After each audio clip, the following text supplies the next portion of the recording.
When hailing a cab in Johnstown, make sure that it's clearly marked, the taxi light is on, and the PUC digits are clearly labeled on the side of the vehicle.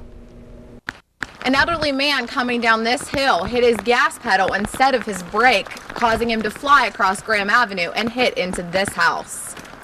There were 3 people inside the home at the time of the accident, however, no one was injured. I'm Samantha Carr, WJAC TV News. Pittsburgh's going to the Super Bowl, and all around the area, businesses are selling everything from mugs and t-shirts to chocolate and candy with the Steelers logo. Over 6 crimes in 6 weeks, so why isn't a local man behind bars? I'm Samantha Carr, and I'll have this story at 5.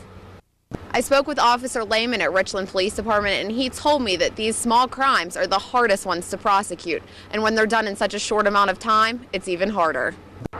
I'm here on 219 North, just outside of Davidsville, and what I can tell you is that a high-speed chase that started in Johnstown ended here. Now, all 3 people involved were taken to the hospital, and we'll have details as soon as they become available. I'm Samantha Carr, WJAC News. Because of the troubling economy, some folks here in Johnstown may be having problems finding a job. But here at Cambria-Rao Business College, who claims to place just about 95% of their graduating students, those problems just don't seem to exist. President Obama will sign the stimulus bill this afternoon, and many communities are waiting to see when they'll get their money. Officials in Johnstown hope to receive enough money for paving and sewer projects, as well as $14 million for a new public safety building.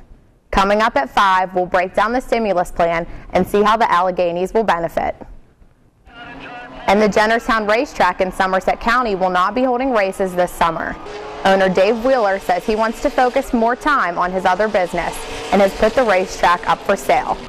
Find out how this could impact the local economy on WJAC TV News at 5. Chief Meteorologist Jim Burton will be in with a check of the weather next. Thinking about stopping at your local fast food restaurant to grab a meal for you and your child?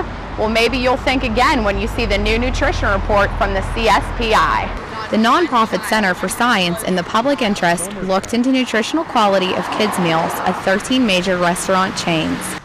The center found that over 92% of these kids' meals choices exceed 430 calories, and some even over 1,000. I guess I would just hope that they could make better choices, give better options for parents, and maybe make it known what the calorie intake is, and just make parents more educated about it and provide them better options. And while there are some healthy choices, parents really have to look beyond the sea of calories, fat, sugar, and sodium offered up in these children's meals.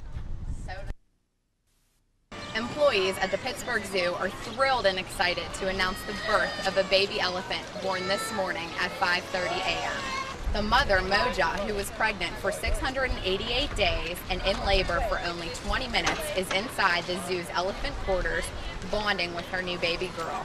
You can hear her, actually trying to nurse the air, for lack of a better term on it. She makes a loud noise as she's trying to suck.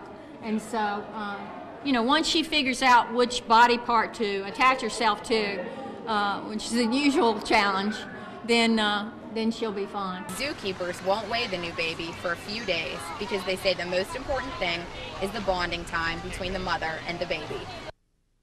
Visitors can expect to see the new baby on display as early as next week. Samantha Carr, Channel 11 News. Election Day is drawing near, and with less than a week left, the candidates are out in full swing on the campaign trail with stops in Pittsburgh and State College topping their list.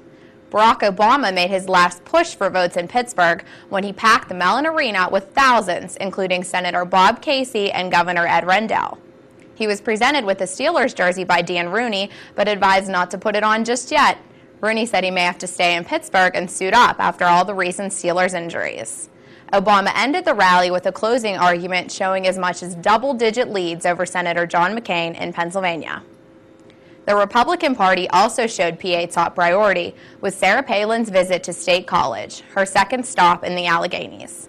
McCain-Palin supporters came together at Penn State's Rec Hall for the governor's Road to Victory rally. The crowd roared when Palin praised Penn State football coach Joe Paterno and the team's comeback win against Ohio State Saturday, saying that's what the Republican ticket will need to do. And being that Halloween and the election are so close together, you can pick up your favorite candidate's face to wear as a mask. But you may have trouble finding them on the shelves because Obama, McCain, and Palin are selling out fast. With your election information, I'm Samantha Carr, UPJ News.